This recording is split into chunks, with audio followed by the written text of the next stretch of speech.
یا رحمت للعالمین، یا رحمت للعالمین۔ سلامتی ہے ان آنکھوں پہ جو ہدایت پہ نظریں جمائے بیٹھی ہیں، سلامتی ان کانوں پہ جو ذکر خیر کے منتظر رہتے ہیں، سلامتی ان قدموں پہ جو ہدایت کی راہ پہ گامزن ہیں۔ السلام علیکم ورحمۃ اللہ وبرکاتہ۔ تمام تعریفیں خدائے بزرگ برتر کے لیے جو وحدہ لا شریک ہے، نہ کوئی ثانی ہے نہ کوئی ہمسر ہے۔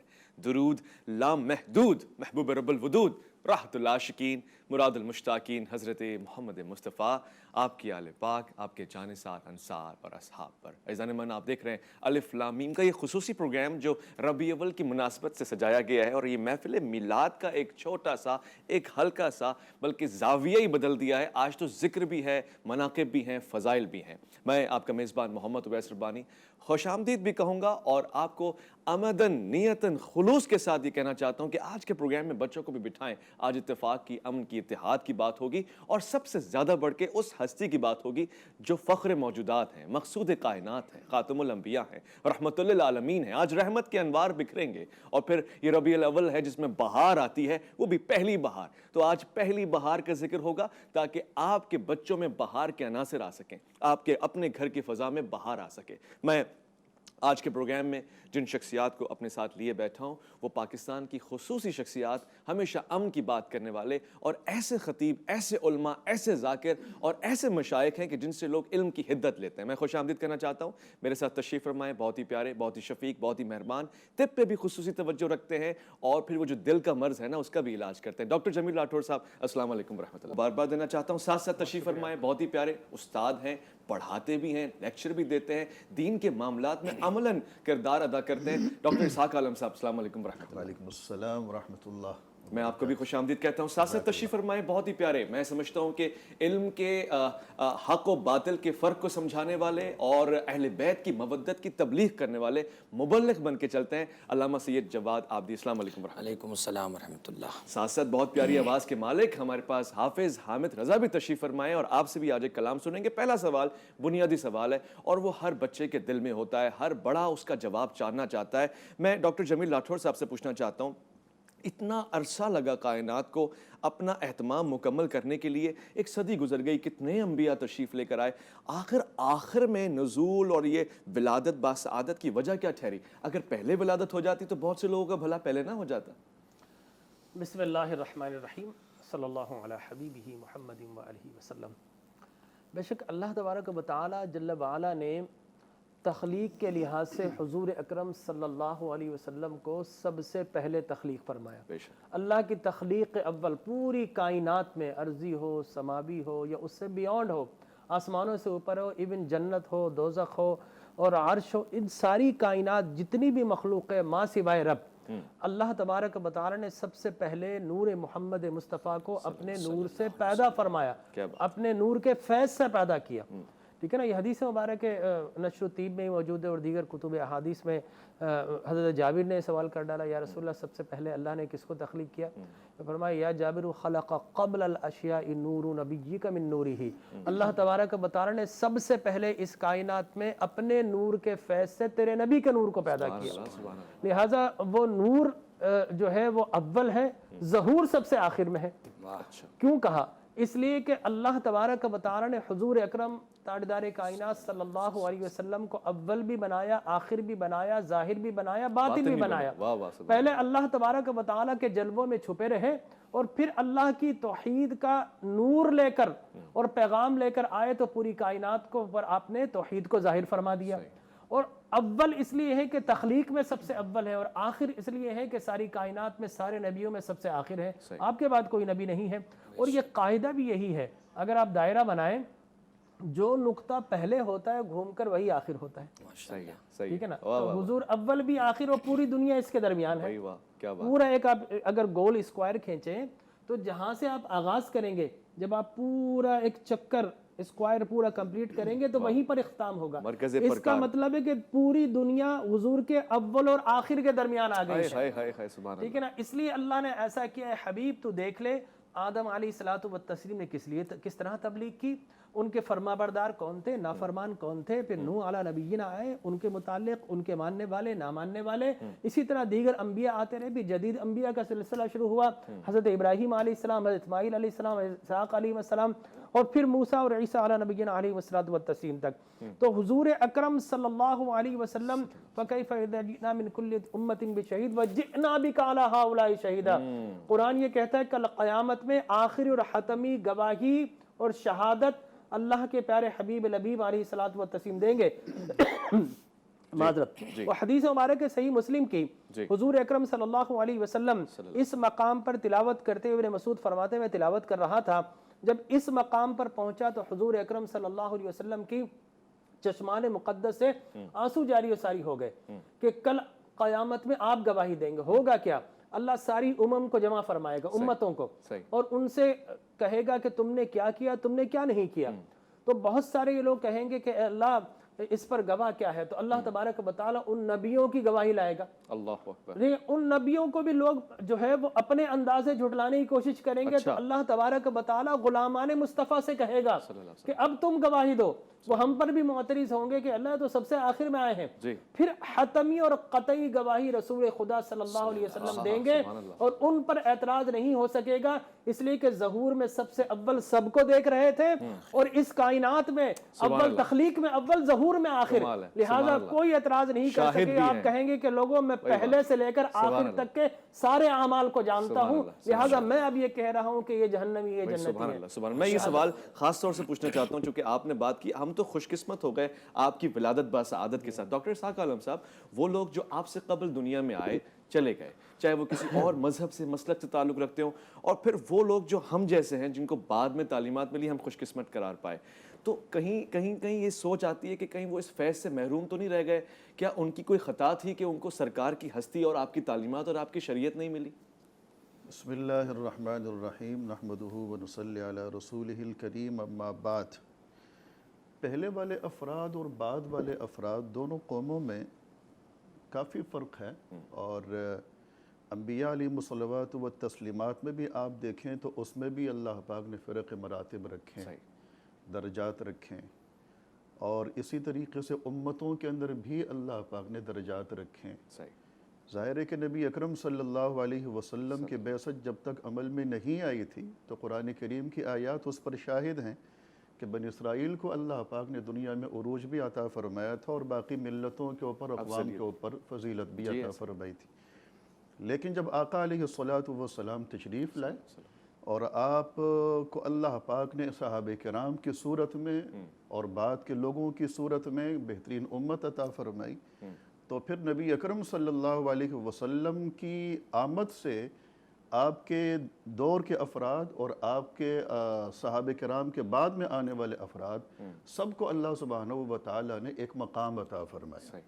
اور اگر بنیادی طور پر دیکھیں تو صحابہ کرام رضوان اللہ کی تعالی مجمعین ہوں یا تابعین ہوں، تبع تابعین ہوں، یا ان کے بعد والے مسلمان ہوں، ہمیں اگر اللہ سبحانہ و تعالیٰ نے باقی امتوں کے اوپر فائق رکھا ہے، ایک مرتبہ اور مقام عطا فرمایا ہے، تو بنیاد اس کی تو پھر بھی جناب محمد الرسول اللہ صلی اللہ تعالی علیہ وسلم ہے۔ مجھے وہ حدیث شریف یاد آئی جس میں ایک صحابی آقا علیہ الصلوۃ والسلام کے سامنے اپنے جذبات کے اظہار یوں فرماتے ہیں کہ اللہ کے رسول، ہم کتنے مبارک لوگ ہیں کہ ہم نے آپ کو دیکھا اور آپ پر ہم ایمان لائے۔ ہم کتنے مبارک لوگ ہیں کہ ہمیں آپ کا زمانہ ملا، ہم آپ کے سامنے بیٹھے، ہم نے آپ کا وضو، آپ کی نماز، آپ کے سارے اعمال دیکھے، ہم آپ سے متاثر ہوئے اور بے تحاشا متاثر ہوئے، ہم آپ پر ایمان لائے۔ ہم سے زیادہ مبارک تو کوئی شخص نہیں ہو سکتا۔ نبی اکرم صلی اللہ علیہ وسلم نے فرمایا کہ آپ سے زیادہ 7 دفعہ 7 گنا مزید بڑھ کر وہ لوگ زیادہ مبارکباد کے مستحق ہوں گے کہ جنہیں میرا زمانہ نہیں ملا ہوگا، انہوں نے مجھے نہیں دیکھا ہوگا، لیکن پھر بھی مجھ پر ایمان رکھیں، میرے بھائی ہیں وہ، اللہ اکبر، پھر بھی میری رسالت کو مانیں گے، پھر بھی میری نبوت کو مانیں گے۔ تو نبی اکرم صلی اللہ علیہ وسلم کے طفیل صحابہ کرام کو تو مقام ملا ہی ملا۔ اور صحابہ کرام کو دیکھنے کی بنیاد پر تابعین کو مقام ملا ہی ملا، صحیح۔ لیکن صدیوں بعد آنے والی امت کو بھی اللہ پاک نے محروم نہیں رکھا، کیا بات ہے، ان کو بھی اللہ پاک نے ایک مقام عطا فرمایا۔ علامہ سید جواد، آپ بھی سے پوچھنا چاہتا ہوں، بات اخلاق کی جب آئی تو میرے ذہن میں یہ خیال آیا کہ 40 سال کے بعد اعلان نبوت ہوا تب اخلاق نمایاں طور پہ نظر آئے، یا اس سے قبل اخلاق کی تعلیم اپنے کردار سے کر چکے تھے؟ وہ خصوصیات کیا تھیں؟ بسم اللہ الرحمن الرحیم، الحمد للہ والصلاة والسلام علی اہلہا اما بعد۔ ان کی ثنا کرے تو بھلا کوئی کیا کرے، واہ واہ، صلوات جن کے در پہ فرشتہ پڑھا کرے، کہتی ہے آسمان سے مدینے کی یہ زمین، عزت خدا کی دین ہے جسے چاہے عطا کرے۔ چاہے عطا کرے، واہ۔ تو میں سب سے پہلے تو ہمارے لیے پروردگار کا شکر ہے کہ اس نے ہمیں اپنے حبیب محبوب صلی اللہ علیہ وآلہ وسلم کی ذات والا صفات کے حوالے سے کچھ بولنے کے لیے آج موقع عنایت فرمایا۔ میں یہ سمجھتا ہوں کہ رسول اعظم صلی اللہ علیہ وآلہ وسلم کا 40 سال خاموش رہنا وہ فقط اس لیے تھا کہ آپ کو پہلے بطور بندہ تسلیم کیا جائے، تاکہ یہ پتہ چل جائے کائنات میں جب حضور جیسا بشر کوئی نہیں ہو سکتا تو حضور کے بعد اخلاقی طور پہ نہ کوئی نبی ہو سکتا ہے نہ کوئی رسول ہو سکتا ہے۔ اسی لیے جب ہم پڑھتے ہیں تو ہم کہتے ہیں اشہد ان محمدًا عبدہ ورسولہ، پہلے ان کی بندگی کی گواہی ہے تاکہ ان کے مقام مرتبے کو دیکھ کر کوئی الوہیت کا تصور نہ کر سکے، اور جب پتہ چل جائے کہ بنی نوع انسان میں جب مصطفیٰ جیسا بشر کوئی نہیں ہے تو پھر نہ نبی کوئی ہو سکتا ہے نہ رسول کوئی ہو سکتا ہے۔ آپ کے اخلاق کریمانہ کے کیا کہنے، قرآن مجید ببانگ دوہل کہتا ہے انک لعلی خلق عظیم، اس علی العظیم نے اپنے محبوب کو خلق عظیم پہ فائز کیا ہے۔ بچپن آپ کا دیکھیے تو سب سے منفرد و ممتاز ہے، لڑکپن دیکھیے تو ممتاز ہے، جوانی دیکھیے تو ممتاز ہے، آپ سن رسیدگی کے عالم میں آتے ہیں تو آپ کی کوئی مثال نہیں ہے۔ بچپنے کا عالم ہے، گھر کے اندر کھجور کا پیڑ ہے۔ حضرت فاطمہ بنت اسد کہتی ہیں کہ میں گھر کے امور میں مصروف تھی، محلے کے کچھ بچے جو ہے وہ کھجور اٹھانے کے لیے گھر کے صحن میں دوڑے دوڑے آئے، تو کہتی ہیں میں نے دیکھا کہ بچے کھجوروں پہ لڑ رہے ہیں، جیسے بچے آپس میں ایک دوسرے سے جھگڑتے ہیں، تو کہتی ہیں میں نے دیکھا کہ میرے بھتیجے محمد مصطفیٰ جو ہیں وہ ایک جگہ پہ آرام سے کھڑے ہوئے ہیں، تو میں نے بڑھ کے کہا بھتیجے سب کھجوروں میں سبقت کر رہے ہیں، تم آگے کیوں نہیں بڑھتے؟ تو اللہ کے رسول نے اس وقت وہ جملہ ارشاد فرمایا، اسی لیے پتہ چلتا ہے النبی نبی ولو کان صبیا، نبی نبی ہوتا ہے چاہے بچپنے کا عالم ہو یا اس کے نبوت کے بعد کا عرصہ ہو۔ تو حضور نے بڑے اطمینان سے فرمایا کہ چچی جان کہ ہم تو دنیا میں کھلانے آئے ہیں، ہم کھانے کو چھیننے والوں میں سے نہیں ہیں، ہمارے صدقے سے تو کھلایا جائے گا، ہمارے صدقے سے تو بٹے گا، ہمارے صدقے سے برسات ہوگی، ہمارے صدقے سے سبزہ اگے گا۔ آپ بڑے اطمینان سے وہاں پہ موجود رہے۔ چنانچہ جب سارے بچے کھجور لے کے چلے گئے، اب حضور نے اپنا مقام و مرتبہ بھی دکھایا تھا کہ پتہ چل جائے کہ بچپنے میں بھی کوئی ان جیسا نہیں ہے۔ آپ کھجور کے درخت کے قریب گئے، صرف اشارہ کیا، کہا نہیں ہے۔ کھجور کا درخت کسی موتی و فرمانبردار غلام کی طرح جھکا، اور جو کھجوروں سے خالی ہو چکا تھا اب کھجوروں سے لک دک بھر گیا، اور آپ نے ہاتھ کو بڑھا کر کچھ تازہ کھجوریں توڑ لی وہاں سے۔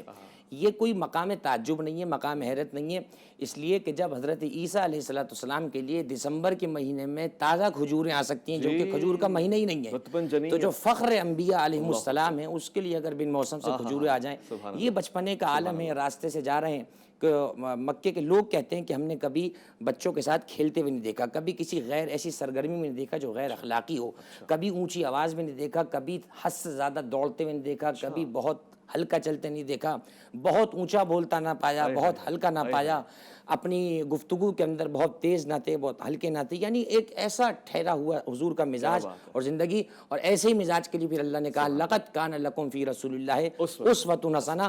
آج اگر میں سمجھتا ہوں ربیع الاول کا مبارک مہینے کا پیغام یہ ہے، ہم اپنے آپ کو اخلاق محمدی سے اگر رنگ لیں تو میں سمجھتا ہوں حضور کی رسالت کا پیغام قیامت تک ہر مسلمان اپنے کردار سے کردار سے بیان کرے گا، کیونکہ کردار ہو، گفتار ہو، عدل نظر آتا ہے، اعتدال نظر آتا ہے، یقین نظر آتا ہے، اور پھر ہر انداز میں ہماری رہنمائی اور بھلائی نظر آتی ہے۔ میں الف لام میم میں ایک مختصر سے وقفہ لے رہا ہوں، لوٹ کر آؤں گا، معجزات اور کرامات کے حوالے سے بات کروں گا جو آپ کی ولادت باسعادت کے دوران، اس سے قبل اور اس کے بعد پیش آئی ہے۔ الف لام میم میں آپ کا انتظار رہے گا۔ یا رحمت للعالمین، یا رحمت للعالمین، خوش آمدید الف لام میم کے ناظرین، متوجہ ہو جائیں کیونکہ اس ہستی کا ذکر ہو رہا ہے جس کا ذکر بھی سارے اذکار میں سب سے بہترین ہے، جس کی ولادت سے لے کر ہر شے انمول ہے، موتی ہے، اور پھر کیوں نہ ہو کیونکہ بنانے والے نے شاہکار بنایا ہے، اپنی تعریف جس کے لیے خود اس نے تعریف کی ہے، ثنا کی ہے، نعت پڑھی ہے اور پڑھوائی ہے، کہلوائی ہے، فرشتوں کے سامنے مقام اور افضلیت بیان فرمائی ہے، اس ہستی کا ذکر ہو رہا ہے۔ میں آج کی اس گفتگو کو منور کرنا چاہتا ہوں، معطر کرنا چاہتا ہوں چند نعتیہ اشعار سے، حافظ حامد رضا کی آواز، اور اس پورے ماحول کو، ان مناظر کو قید کرنا چاہتا ہوں کہ جس کی گود میں اتنا پیارا لال آیا ہے تو ان کے چہرے کی مسکراہٹ کیا بیان کرتی ہے۔ اللہ اللہ اللہ لا الہ الا ہو، آمینہ بی بی کے گلشن میں آئی ہے تازہ بہار، آمینہ بی بی کے گلشن میں آئی ہے تازہ بہار، پڑھتے ہیں صلی اللہ وسلم آج در و دیوار، نبی جی اللہ اللہ اللہ لا الہ الا ہو، پیاری صورت ہنستا چہرہ منہ سے جھڑ کے پھول، پیاری صورت ہنستا چہرہ منہ سے جھڑ کے پھول، نور سراپا چاند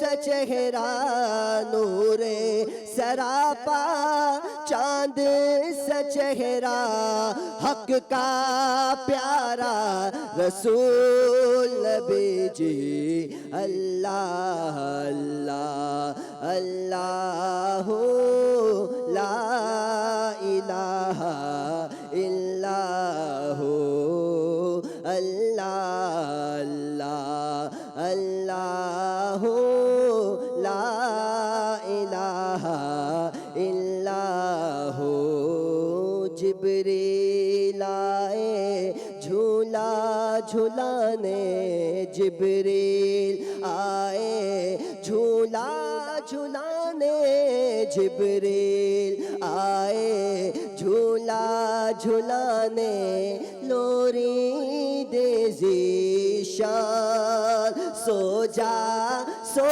جا رحمت عالم، سو جا سو جا سو جا سو جا سو جا سو جا رحمت عالم، میں تیرے قربان، نبی جی اللہ اللہ اللہ لا الہ الا سبحان اللہ۔ ڈاکٹر جمیل راٹھور سے پوچھنا چاہتا ہوں وہ کون سے واقعات اور معجزات تھے جو عقل انسانی سمجھ نہیں پائی اس وقت بھی اور آج بھی، جو آپ کی ولادت باسعادت کے وقت اس سے قبل آئے پیش؟ یہ بے شمار واقعات ہیں۔ دیکھیں اللہ تبارک و تعالی جل وعلا نے حضرت فاطمہ بنت ثقیفہ رضی اللہ تعالی عنہ فرماتی ہیں، حضرت عثمان بن ابی العاص رضی اللہ تعالیٰ عنہ کی والدہ ماجدہ، کہ جس وقت حضور کی ولادت ہو رہی تھی میں کعبۃ اللہ میں موجود تھی، میں نے یکا یک دیکھا کہ آسمان کے تارے زمین کے اتنے قریب آئے، مجھے ایسا لگا کہیں میرے سر پر نہ گر پڑے۔ اللہ اکبر۔ تو معلوم ہوا کہ ہم میلاد پر جو یہ بلب لگاتے ہیں نا، 100 واٹ 200 واٹ 500 واٹ، یہ ہم اپنی بساط کے مطابق لگاتے ہیں۔ یہ چاند اور یہ تارے اللہ کے برقی قمقمے ہیں، جب اس کا حضور اس کا نبی پیدا ہوتا ہے تو اللہ تبارک و تعالیٰ اپنی شان کے مطابق اپنے بلب ستاروں کو زمین پر بھیج کر پوری زمین کو بقع نور بنا دیتا ہے، ٹھیک ہے نا۔ وہ ایمان لانے میں اولین صحابیہ تھی اور اس کی وجہ یہی تھی۔ اور اس کے بعد آپ کی والدہ ماجدہ کے متعلق صحیح مسلم کے بھی الفاظ ہیں، برات امی، کہ میں اپنی والدہ کا خواب ہوں، میں حضرت ابراہیم علیہ السلام نے بشارت و عیسیٰ بیشا کی بصارت ہوں، اور میں دعا ابراہیم ہوں اور ورأت امی اور اپنی والدہ کا خواب ہوں انہو یخرج منہا نور، اور جب میں پیدا ہوا تو ایسا نور طلوع ہوا اضاءت منہ قصور الشام، مکہ میں بیٹھ کر میری والدہ نے شام کے محلات کو دیکھ لیا۔ اللہ اکبر اللہ اکبر، تو سبحان جن کے نور کی یہ شان ہو کہ دوسرے کی آنکھوں میں چمکے اور ان کی چمک ایسی ہو جائے مکہ میں بیٹھ کر ہزاروں کلومیٹر دور شام کے محلات نظر آ جائے، تو خود حضور کے نور کا عالم کیا ہوگا۔ کیا بات ہے، اضاءت منہ قصور الشام، اور میں اس لیے کہتا ہوں یہ نور تو وہ نور ہے، اور اس میں اتنا سرور ہے کہ جب بھی یہ جہاں بھی چمکا ہے اس نے سب کو چمکایا ہے۔ وقت ولادت یہ نور سیدہ آمنہ کی آنکھ میں چمکا تو مکے میں بیٹھ کر ان کے شام کو محلات کو چمکتے ہوئے دیکھا، اور یہ نور کعبۃ اللہ میں چمکا تو ہم نے ہر بت کو تھر تھرا کر گرتے ہوئے دیکھا، اور یہ نور جب مکہ میں چمکا تو آسمان کے تاروں کو زمین پر اترتے ہوئے دیکھا۔ یہ نور جب غار حرا میں جاتا ہے تو اس عام غار جبل حرا کو جبل حرا سے جبل نور بنتے دیکھا، اور جب نور قرآن اس نور سے آ کر ملتا ہے تو دو دو نور کے ملنے سے ہم نے نور علی نور بنتے دیکھا۔ اللہ اکبر۔ اور یہ نور جب وقت ہجرت غار ثور میں جاتا ہے تو ہم نے ایسی نور کی عشق کی داستان ہم نے قرآن سے سنی کہ لا تحزن ان اللہ معنا، پیارے تم دو نہیں ہو، پہلا تمہارا خدا ہے، دوسرا نبی ہے، اور دوسرا نبی کے ساتھ نبی کا یار ہے، لہٰذا وہاں نورانی داستان رقم کرتے ہوئے دیکھا۔ اور یہ نور جب مکہ سے مدینہ جاتا ہے تو وہ دارالوبا کو ہم نے دارالوبا سے دارالشفا بنتے ہوئے دیکھا۔ واہ واہ واہ، سبحان اللہ سبحان اللہ۔ اور یہ نور جب مسجد اقصیٰ میں پہنچتا ہے تو 1.25 لاکھ نبیوں کو فخر سے اس نور کا مقتدی بنتے ہوئے دیکھا، اور یہ نور جب آسمانوں پہ جاتا ہے یکشا صدقۃ ما یکشا، اس نور کو ہم نے فرشتوں کے نور کو ڈھانپتے ہوئے دیکھا۔ اور لقد رأى من آیات ربہ الکبریٰ، اور جب یہ نور دنا فتدلی اور قاب قوسین اور او ادنا کے مقام پر جاتا ہے تو نور مصطفیٰ کو ہم نے حیرت سے نور خدا کے جلووں کو تکتے ہوئے دیکھا۔ سبحان اللہ بھائی، کبھی یہ منظر ہم نے قرآن میں دیکھا، کبھی حدیث مبارک میں دیکھا۔ یہ نور جب بھی جہاں بھی چمکتا ہے تو غم زدہ چہروں کی کو خوشیوں سے روشن و منور کر دیتا ہے، اس سے تاریک دل دور جگمگا کر دیتا ہے، اندھیروں کو دور کر دیتا ہے۔ تو یقینی طور پر آقا کریم علیہ الصلوۃ والتسلیم، دیکھیں میں آپ کو یہاں پر ہی بتانا چاہوں، میں اپنے ناظرین کو آپ کے توسط سے الف لام میم، کیا خوبصورت آپ کی اس پروگرام کا عنوان ہے کہ میلاد، واٹ از دا میلاد، میلاد ہے کیا؟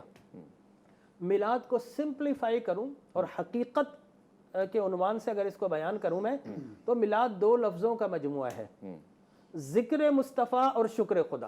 اللہ بس یہ میلاد ہے۔ بنعمت ربک فحدث، بھائی کیا بات ہے، ذکر مصطفیٰ ہے اور شکر خدا ہے میلاد، بس اس کے علاوہ کچھ بھی نہیں ہے بھائی میلاد۔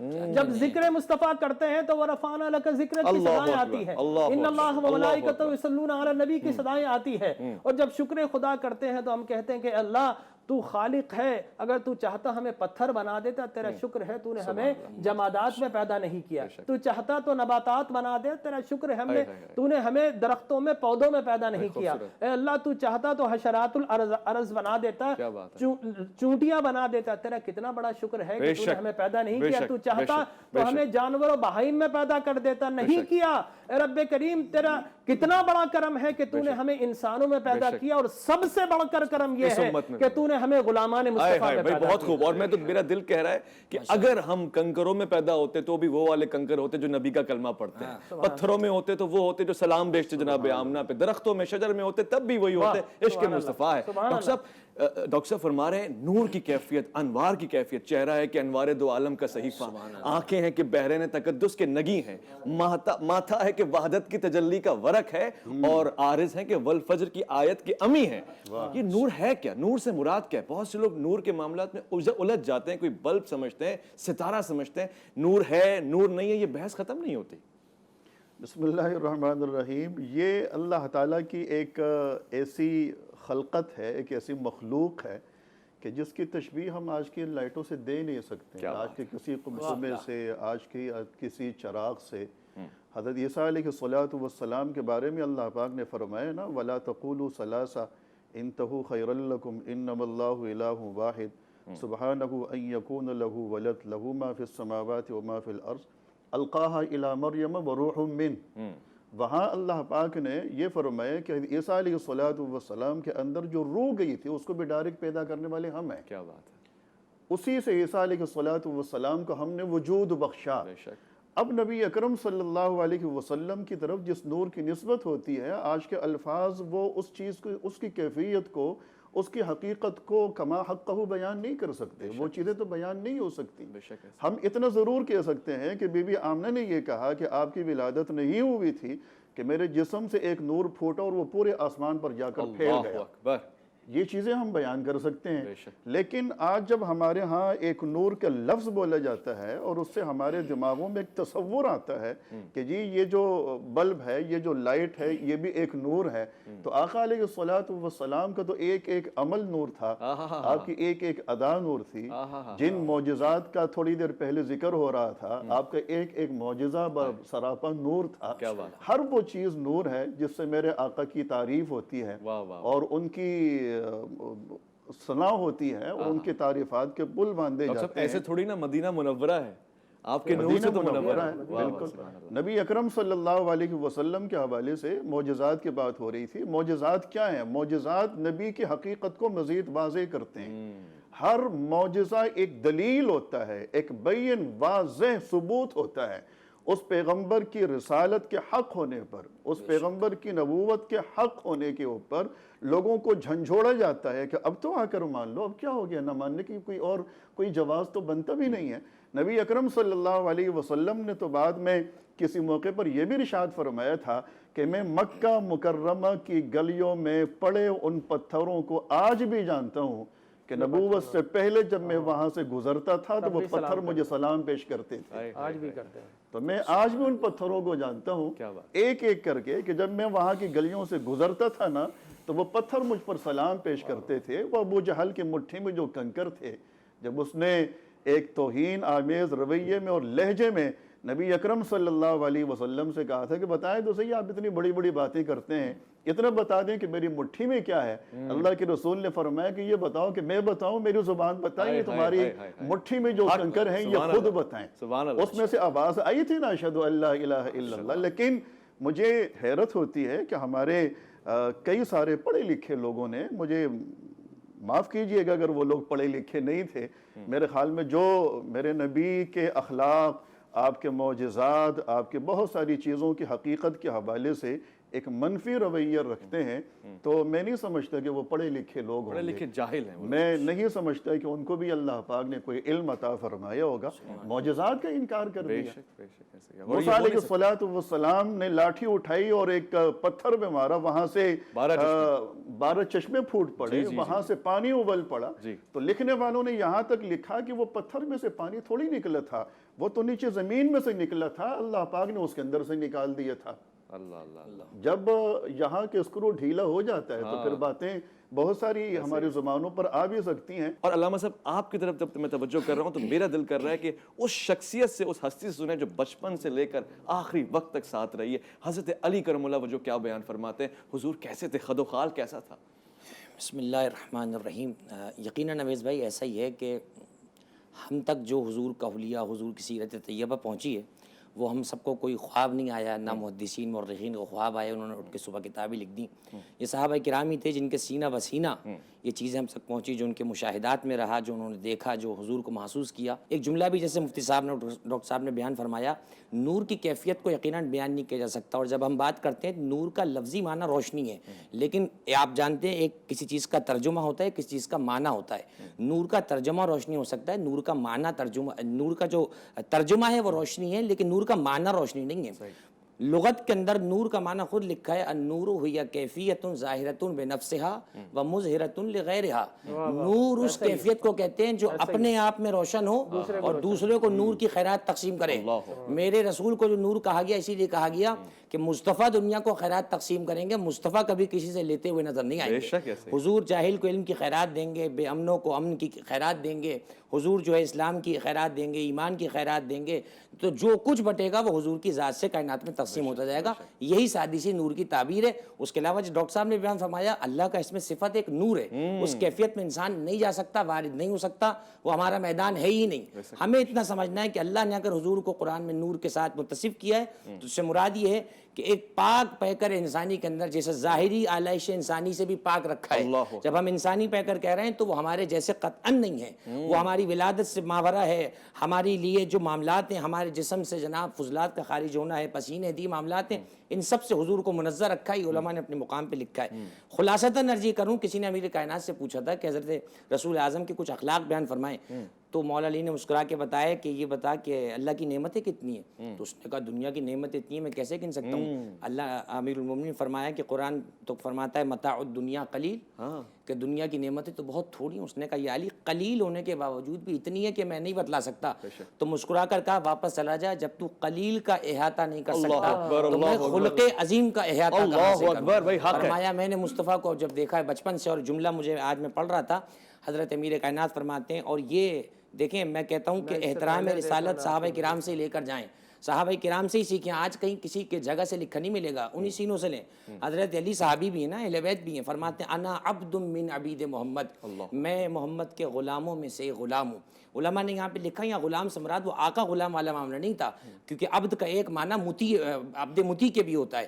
میں اتنا مطیع ہوں اپنے رسول کا کہ جیسا پروردگار دیکھنا چاہتا ہے. رحمت للعالمین کی امت اگر رحمت کے عناصر لے کے نہ چلے تو پھر ہے کیا ہمارے پاس. اور اسی خد و خال کا ہم ذکر کرتے رہیں گے. ایک مختصر سا وقفہ لوٹ کر آئیں گے. الف لام میم میں آپ کا انتظار رہے گا. یا رحمت للعالمین, یا رحمت للعالمین.